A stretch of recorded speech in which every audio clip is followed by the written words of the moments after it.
Good morning and thank you so much for joining us on the Monday edition of TVC Breakfast. It's a brand new week, no Monday blues, because we're here again to give you all the information you deserve to know. I'm Ibrahim Shita. That's right, Nigeria, rise and shine. It's time for the Monday edition of the TVC Breakfast Show. Now, you could be anywhere in the world, but you're choosing to spend your morning here with us on the TVC Breakfast Show. We're very grateful. You're very welcome. We are broadcasting live from our studios in Echo Atlantic, Lagos. I'm Olamide Odekule. Well, good morning, Nigeria. It's a beautiful Monday morning. It's also a very beautiful month to start with. Hope you're doing well this morning. I'm Ria Abdul, and of course, you know, there's a lot to talk about on the show. Welcome to our show. Good morning, Nigeria. It's mid-month of the year. Today, we are beginning with insightful analysis that will shape meaningful conversation. My name is Biodu Shomi. Good morning. Well, good morning. Happy new month. Good morning. After a long holiday, everybody's well rested. Yes. I know, especially Ibrahim. Oh, you look so well rested. But yeah, happy new You month. actually look so well rested. Oh, well, thank you. Are we ready for this month? Most definitely. Ready to kick it up? Absolutely. Okay. All right. Well, a very good morning to you, Nigeria. It's Monday and there is a lot to talk about on the show. But you know how I do it? At some point, I will give you all the headlines. And let me tell you what we'll be doing on the show this morning. Ibrahim will bring us all the headlines that have made it to the newspaper. We get to talk about it right here on the show. Later on, we'll be talking about something very important. We're talking about the minimum wage. And we hear that it may get to 100,000 naira. So keep your fingers crossed for that particular conversation. When we take you all the way to Abuja, we'll be talking about the scorecard of the president of Nigeria. And then later on, the very beautiful Olamide will bring us everything that is happening in the world of social media and more. So please grab that cup of coffee and let's have a fantastic show this morning. Now, we'll start with the story where President Bola Tinubu has ordered security agencies to do anything necessary to secure the safe rescue of pupils and teachers abducted from schools in Oyo State more than 2 weeks ago. Now, Chief of Staff to the President, Femi Gbajabiamila, disclosed this while leading a high-powered federal government delegation to the state. Ibrahim Alege has more details on this. Grief, anxiety and uncertainty continued to grip the affected communities following the May 15 attack on 3 schools. Armed men had stormed a private primary school, a public primary school, and a public secondary school, abducting 39 students and 7 teachers, including children as young as 2 years old. The attackers were said to have entered Esiele and Yamota communities via the Old National Park. For parents and relatives, each day without news of their loved ones deepens the pain. One of those affected is Professor Wole Alamu, whose wife was among those kidnapped during the attack. No matter what it takes us, please, let this woman be released. She's 56. She was 56 on April 23rd. And this experience has been too much for that age. I can't communicate her for 17 days. The only thing I see is the video and the gun that is on her neck.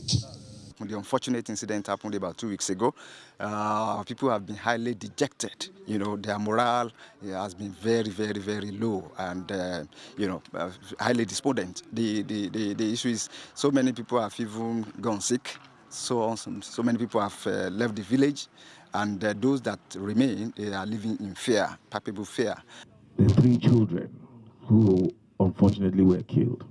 A high-powered federal government delegation led by the Chief of Staff to the President visited the affected communities.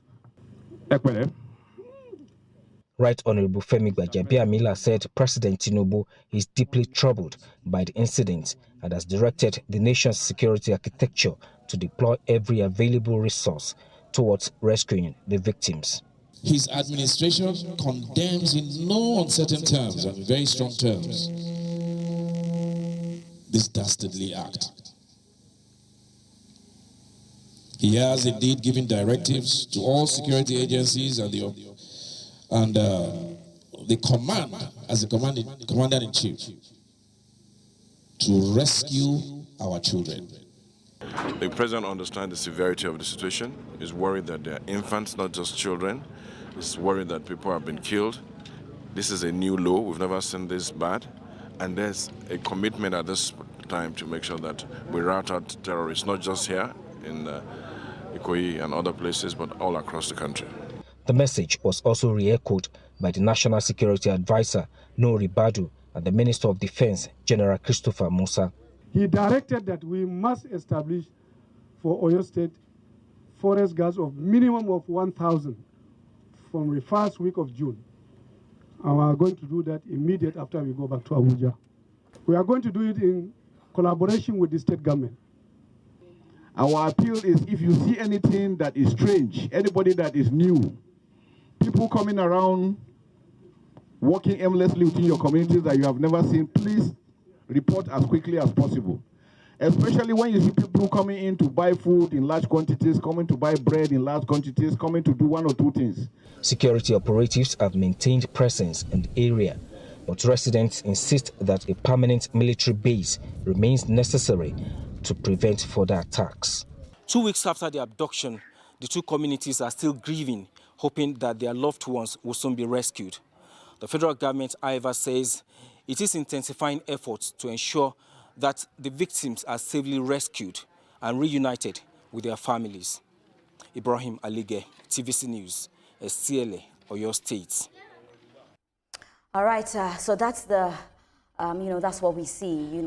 Over the weekend, we saw that the Governor Seyi Makinde had gone to speak to these families that have been affected. One thing that really struck me was, the Professor Wole, that's the husband of the principal, and he was in deep pain. You could see him crying as well. A lot of families that have been affected were also gathered. You could just see how there was a lot of misery, among them, just praying and hoping that their children get back. Although the governor had assured them, because he said he wants them to work together, and he's assuring them that, the pupils and also the teacher and the principal will get back, safe. But Mr. Shomi, I want you to touch on this for me. And also, I want to talk about the 1,000 forest guards that the president has deployed as well. I must commend Governor Seyi Makinde and the president. They are collaborating together to deal with this problem, and that's a big relief, for everyone. So there is no issue of competition or one party doing its own part and the other not doing it. We should not forget that we've already lost 3 lives in this process. One, the Okada rider that was hit in the process of abduction, killed. Then we lost the teacher that was shot, that was killed, by the terrorist. And we also lost a soldier who died, through the IED, improvised explosive devices, planted by these terrorist kidnappers to prevent the security operatives, from actually apprehending them and rescuing the people. I'm highlighting the issue of the IED for us to know the danger even our soldiers, our security services are facing. These are not just ordinary kidnappers. These are terrorist kidnappers planting IED in the forest to stop the military from storming them. So it's a very risky operation, and that's why I am pleased the president is working together with Oyo State government to recruit 1,000 rangers, to deal with not only the immediate problem, to ensure that this will never happen again. Number 2, that also a tactical team, highly resourced tactical team will be sent in, given the danger that our security forces are exposed to. So it's a very difficult thing. The issue of the demand for a military barracks, we cannot create a military barracks in every community where there are issues. The major issue is to create a state police in our country, and hopefully this will get accelerated as soon as possible. But I must commend, the joint working between the federal government, and Governor Seyi Makinde, even though they belong to different parties. It shows that both of them are committed, to the rescue of the abductors, and also to be tough on terrorism and apprehend, the suspects. Absolutely. Well put, Mr. Shomi, but still on you on this particular issue. Others often criticize Governor Seyi Makinde's visit. Some people said, oh, he went there a little bit too late. Some people said, oh, was he compassionate enough? But when things like this happen, because you're an age journalist, you've seen, things like this happen a lot of times. How do you think our politicians need to react to it in a sense of urgency, if I must say? A government will always be under pressure in this situation. One, you have to liaise with the federal government because they control the military. You have to liaise with them. You need to understand what is going on, what are they planning, how will they do the rescue operation and all that. And at the same time, you are under emotional pressure from the families of the victims.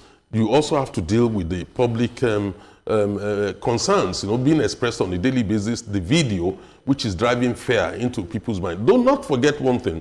The terrorists want people to apprehend fear. This is one of the objectives. So the more we lament about these situations, we express our emotions and all that, it fits into their own thinking, and that is what we don't want. But at the same time, how do you tell a family whose words are in the hands of kidnappers not, to mourn, not to complain? Absolutely. So it's a very difficult situation. So within that context, Chief Governor Seyi Makinde, as the Chief Security Officer of Oyo State, would have to balance all issues and look at how to get this done in a collaborative way that we're beginning to see.